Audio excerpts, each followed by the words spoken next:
Indonesia has sent a message Washington did not expect and did not get its way.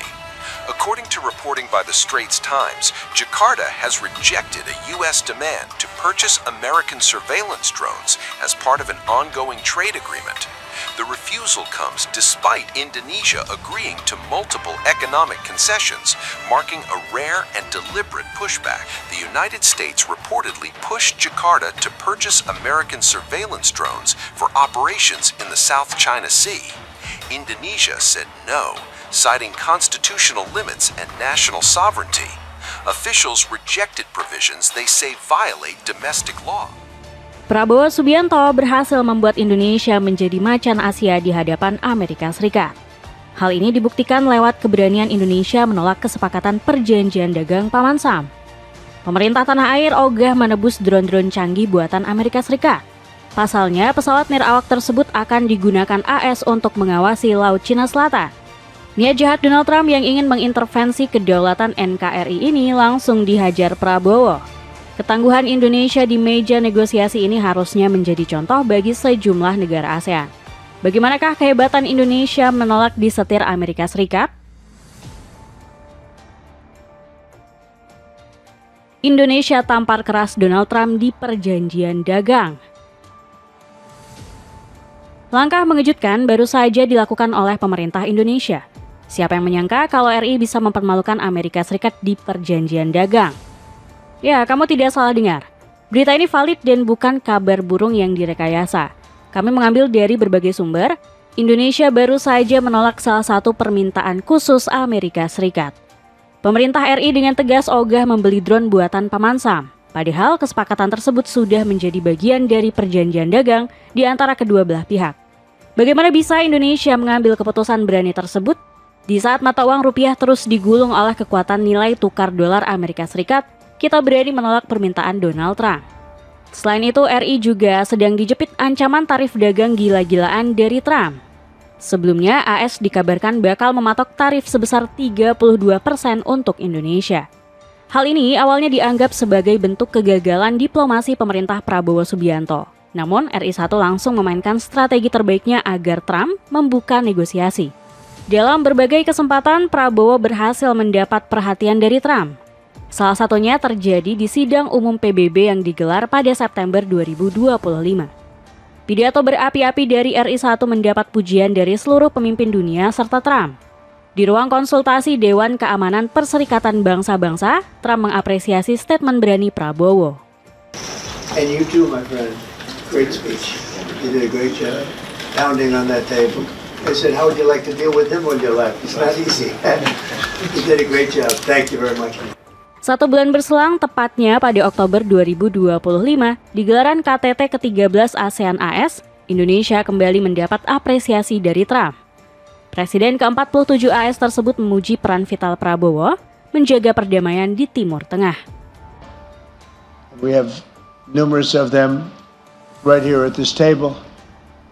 Like, as an example, Indonesia, my new friend. Thank you very much for helping. Di depan sejumlah pemimpin elit ASEAN, Trump dengan frontal mengapresiasi Indonesia. Bahkan Malaysia selaku tuan rumah KTT tersebut kalah sinar dari Indonesia. Prabowo juga kembali berhasil memukau Trump di Davos, Swiss pada World Economic Forums. Dalam konferensi tersebut, sejumlah pemimpin elit dunia juga menandatangani piagam Board of Peace. Di momen inilah Prabowo kembali mencuri perhatian Trump. Saat keduanya duduk bersebelahan seperti kawan akrab, Trump menepuk pundak Prabowo sembari memujinya sebagai pria tangguh.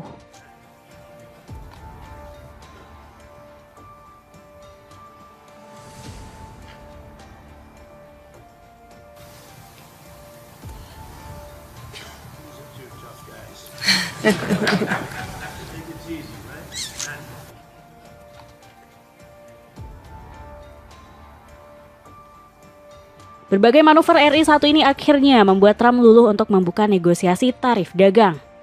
Indonesia akan membayar tarif 19% kepada Amerika Serikat untuk semua barang yang mereka ekspor ke negara kita, tegas Trump. Dalam kesepakatan baru ini, Indonesia bersedia memberi kelonggaran untuk produk impor mobil asal AS. Selain itu, pemerintah RI juga bakal menghapus hambatan pasokan peralatan teknologi dan medis dari Paman Sam. Konsesi ini signifikan. Raksasa teknologi AS, Apple, memimpin pasar telepon seluler Indonesia berdasarkan pendapatan dengan impor iPhone senilai sekitar 2 miliar dolar AS per tahun menurut data pemerintah.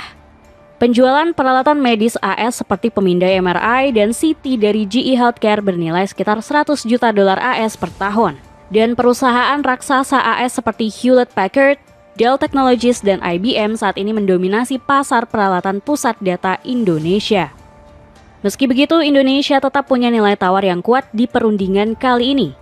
Salah satunya yang telah kami singgung di awal, NKRI menolak keras untuk membeli drone dari AS.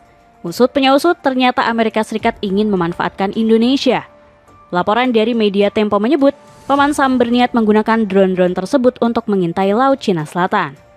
Pemerintah RI menilai tuntutan mengawasi Laut Cina Selatan tersebut bukan bagian dari kesepakatan tarif dagang. Keteguhan Indonesia ini telah menampar keras arogansi Trump. Bukan cuma itu, Indonesia juga berhasil menghentikan manuver licik AS yang lain. Disebutkan muncul rumor Amerika Serikat ingin menghapus sertifikasi halal di Indonesia.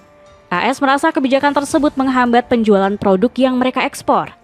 Dalam laporan Kantor Perwakilan Dagang Amerika Serikat atau USTR, regulasi halal di Indonesia adalah penghalang yang rumit. USTR juga mengeluhkan sertifikasi halal pemerintah RI tidak didiskusikan lebih dulu dengan World Trade Organization atau WTO. Berita serupa juga pernah terdengar pada April 2025 seperti yang dilaporkan oleh Metro TV berikut ini. Keinginan AS untuk cawe-cawe dalam perumusan sertifikasi halal ini langsung dicegah oleh pemerintah Indonesia. Baik AS dan Indonesia kini sudah sepakat menandatangani penguatan kerjasama produk halal yang transparan. Manuver cantik Indonesia di Board of Peace. Selain mempencundangi Amerika Serikat di perjanjian dagang, Indonesia juga terus menjalankan manuver di Board of Peace atau Dewan Perdamaian Gaza. Awalnya banyak pihak merasa Indonesia blunder usai bergabung ke Board of Peace. Asalnya organisasi buatan Donald Trump ini tidak mengajak Palestina sebagai salah satu anggota.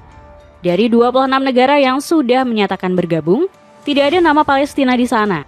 Alhasil sejumlah negara mengecam keras terbentuknya Board of Peace tersebut. Organisasi yang disebut Trump bakal melahirkan New Gaza ini dianggap hanya akal-akalan untuk mendukung tujuan Israel. Prediksi ini disampaikan oleh pemerintah Spanyol. Perdana Menteri Pedro Sanchez menyebut Board of Peace berpotensi melangkahi wewenang PBB. Selain itu, Sanchez juga menyatakan dengan tegas hak kemerdekaan Palestina harus ditentukan oleh orang-orang Palestina sendiri, bukan lembaga yang dibuat oleh Trump. Masa depan Palestina secara keseluruhan harus diselesaikan oleh rakyat Palestina, kata Sanchez dalam pidatonya di markas besar Uni Eropa di Brussels pada Kamis lalu. Selain Spanyol, ada Prancis, Inggris, Jerman, Italia, Norwegia, Yunani, Slovenia, sampai Kanada yang menolak untuk terlibat dalam keanggotaan Board of Peace.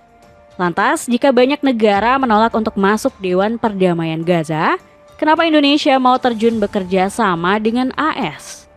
Jawabannya, karena pemerintah RI ingin mengawasi dari dekat eksekusi tujuan-tujuan Board of Peace. Salah satunya seperti yang disampaikan oleh Menteri Luar Negeri Sugiono. Kehadiran Indonesia dinilai penting untuk memberikan masukan, saran, serta pengaruh politik agar langkah-langkah yang diambil bersifat nyata dan berkelanjutan. Sugiono juga menyebut Presiden Prabowo punya strategi khusus dengan bergabung ke Board of Peace. RI 1 ingin posisi Indonesia sebagai negara yang paling lantang membela Palestina semakin kuat dan diakui oleh dunia. Dengan bergabung ke Board of Peace, suara pemerintah tanah air untuk rakyat Gaza bakal lebih didengar.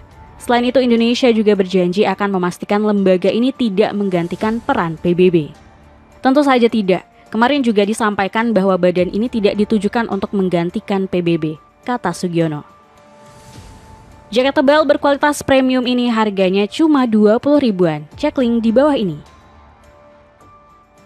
Kedaulatan diplomasi Indonesia teladan bagi ASEAN. Keberhasilan Indonesia menekan Amerika Serikat dalam perjanjian dagang telah membuktikan satu hal. Pemerintah RI punya supremasi kedaulatan diplomatis yang bisa dicontoh oleh negara-negara ASEAN. Pemerintah kita tetap berhasil mendapatkan kesepakatan tarif dagang yang menguntungkan. Di sisi lain, Indonesia tidak menggadaikan kedaulatan ekonominya pada Amerika Serikat. Hal ini seharusnya menjadi inspirasi bagi sejumlah negara ASEAN. Sebelum Indonesia, beberapa tetangga kita di Asia Tenggara berhasil dijebak oleh Trump. Malaysia, Thailand, dan Kamboja disebut berhasil mendapat tarif dagang 0%. Namun ketiga negara tersebut harus menggadaikan sejumlah kedaulatan ekonomi dan kekayaan sumber daya alamnya. Trump berhasil merampok mineral Malaysia dalam jumlah tak terbatas. Malaysia tidak akan memberlakukan larangan atau kuota ekspor terhadap mineral penting dan logam tanah jarang ke AS. Pemerintah juga berjanji mempercepat pengembangan sektor mineral dan logam tanah jarang melalui kemitraan dengan perusahaan-perusahaan AS, termasuk dengan memberikan izin operasi jangka panjang. Bukan hanya itu, negeri jiran juga setuju untuk memblokir impor dari Cina, Rusia, dan negara-negara yang terkena sanksi perdagangan Amerika Serikat. Keputusan Malaysia untuk tunduk pada ketentuan Paman Sam ini mendapat kritik keras. Bahkan ex-pejabat negeri jiran seperti Azmin Ali menganggap AS hampir berhasil memperbudak Malaysia. Sedikit manfaat jangka pendek tidak ada apa-apanya dibandingkan dengan kerugian jangka panjang. Menerapkan perjanjian tersebut tidak akan membuat Malaysia lebih kuat, melainkan akan menandai penyerahan kedaulatan, netralitas, dan masa depan ekonomi kami, tegas mantan Menteri Perdagangan dan Industri Internasional Malaysia tersebut. Hal yang sama juga dilakukan oleh Thailand. Negeri gajah putih ini menawarkan tarif 0% untuk 90% produk impor dari Amerika Serikat yang masuk ke negara mereka. Amerika Serikat juga berhasil mendapat akses ke pasokan mineral penting milik Thailand. Saat sejumlah negara ASEAN telah menjual kedaulatannya, Indonesia justru berdiri kokoh menentang penjajahan ekonomi AS. Bahkan Presiden Prabowo berjanji menghadirkan lebih banyak kejutan terkait kesepakatan tarif dagang dengan AS. Indonesia dan Paman Sam dijadwalkan menandatangani perjanjian ini pada Februari mendatang. Hasil negosiasi tarif kita sangat bagus, akan ada sedikit surprise beberapa komoditas yang ekspornya tinggi sekali ke AS. Kita berhasil menegosiasikan sangat optimal, ujar Suswijono Mugierso selaku Sekretaris Kementerian Koordinator Bidang Perekonomian. Dapatkan bundling 3 pieces celana pendek yang nyaman banget dipakai olahraga cuma 100 ribuan aja. Cek linknya di bawah ini. Dengan keberanian Indonesia menolak tunduk pada Amerika Serikat, akankah Prabowo Subianto semakin mendapat respek tinggi dari Donald Trump?